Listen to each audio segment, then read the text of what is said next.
Tama na yan! Nag-aaksaya kayo ng bala!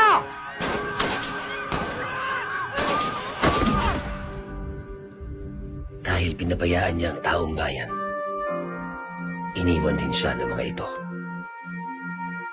At mabubuwal siyang parang estatwang walang halaga.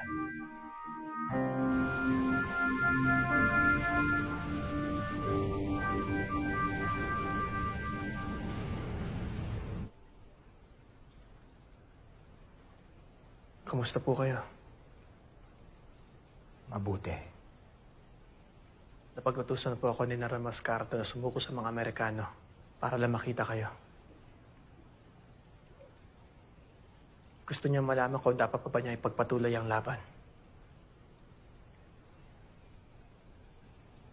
Nabasa ko po ang mga pahayag ni Mabini. Sasagutin ko si Senyor Mabini sa tamang panahon.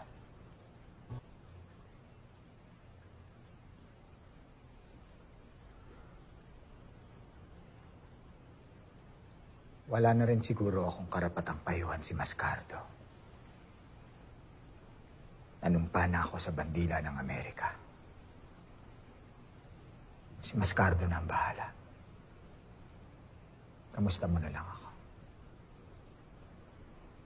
Patnubayan kayo ng Diyos, Senyor Presidente.